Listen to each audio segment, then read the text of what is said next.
Hello and welcome. You are listening to the Happya Life podcast. I'm your host, Clare Deacon. After deciding survival wasn't enough, I set out on a path to live my best life. I wanted to thrive. Now I'm on a mission to support others. Think you're not good enough, confident enough, brave enough?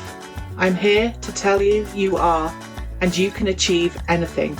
This is your time, so let's do this.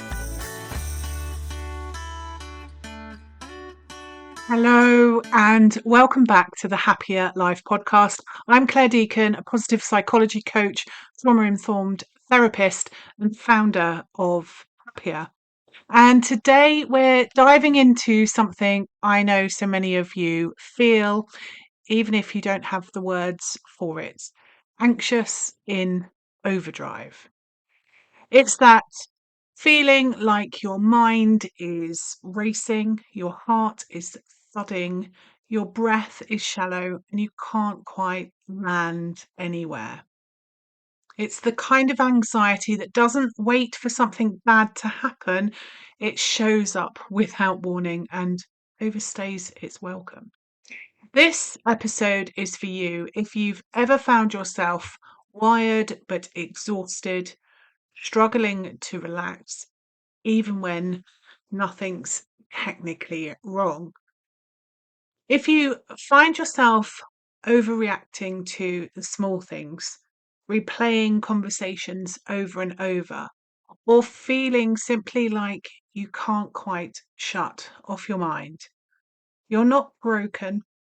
Your nervous system is just doing what it's been trained to do.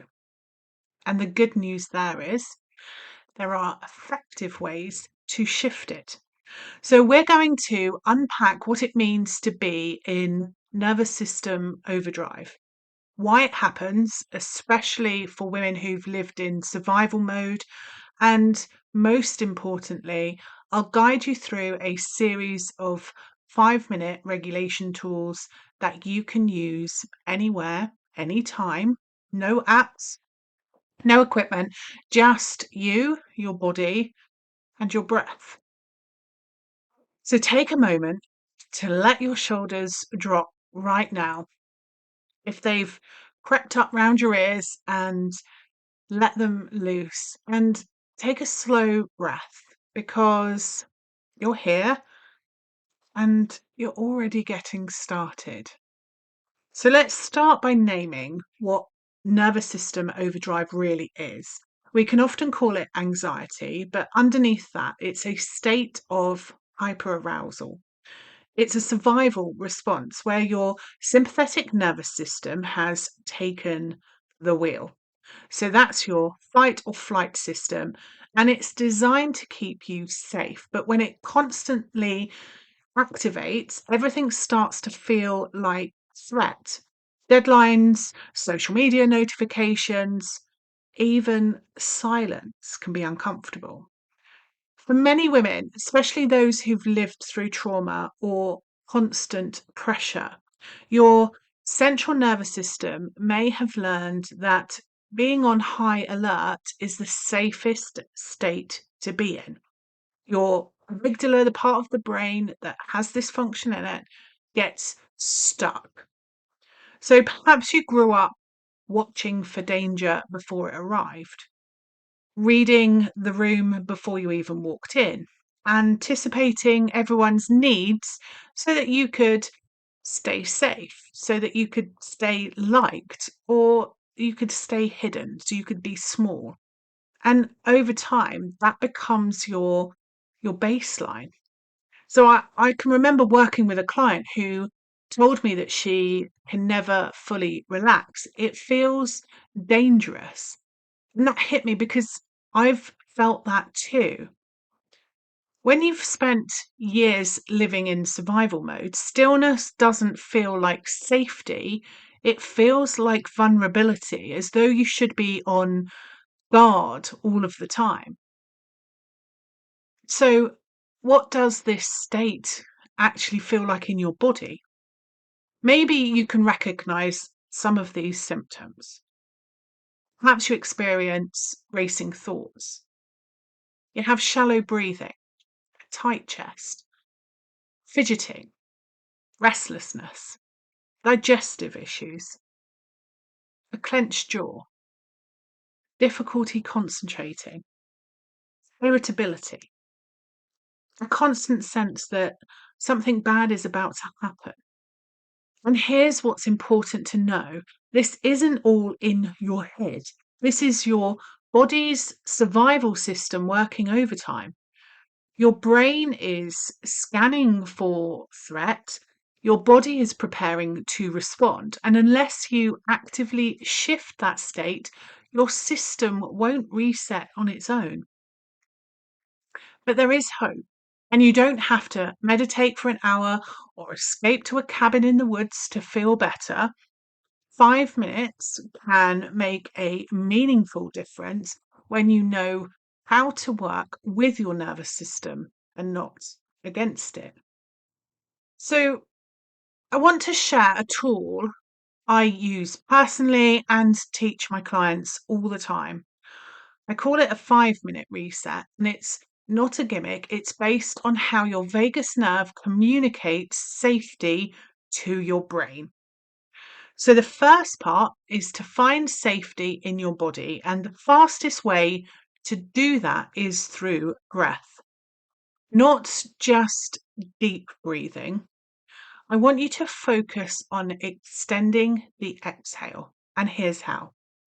So, I want you to breathe in for a count of 4, then hold it for the count of 1, and then breathe out. So, exhale for 7 counts.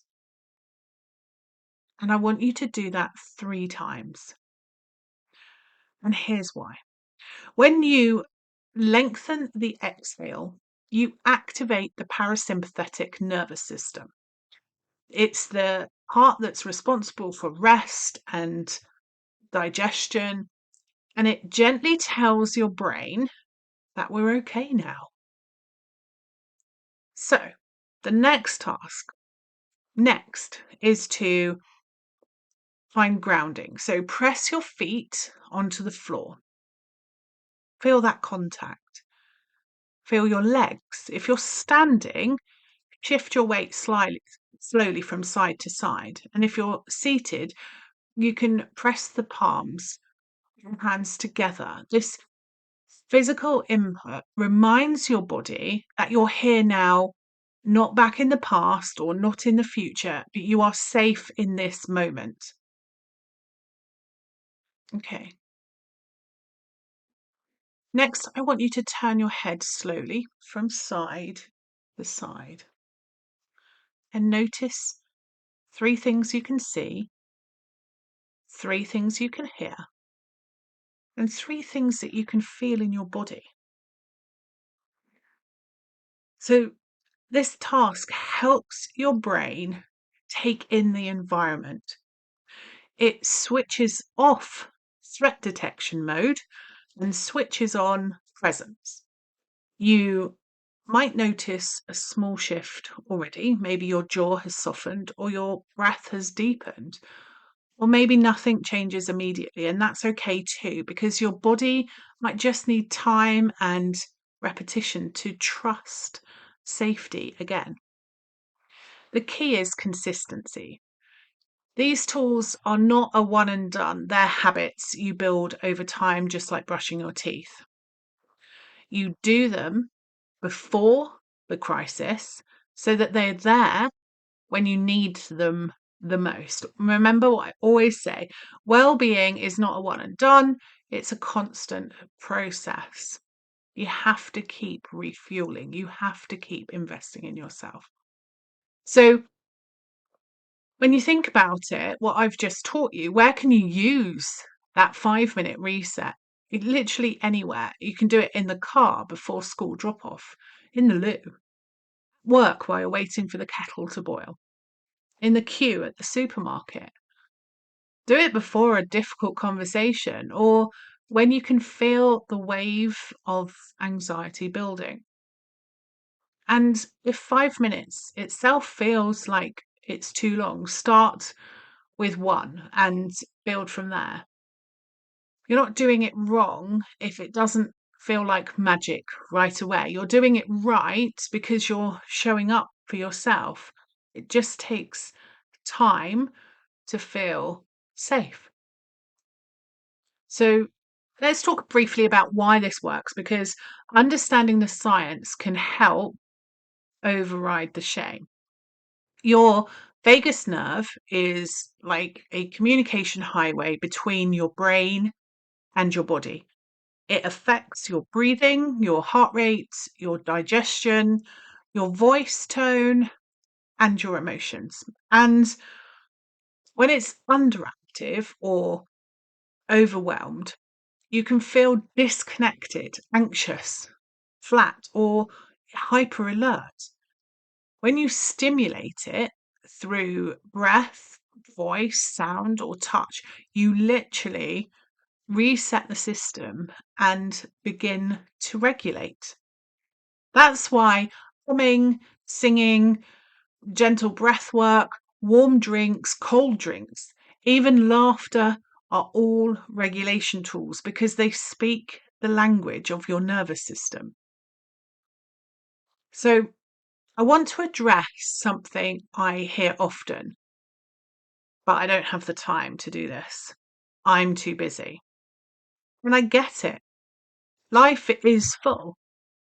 But I also want to ask gently now, how much energy is being drained by staying in a state of overdrive, by constantly firefighting, by burning out slowly and silently?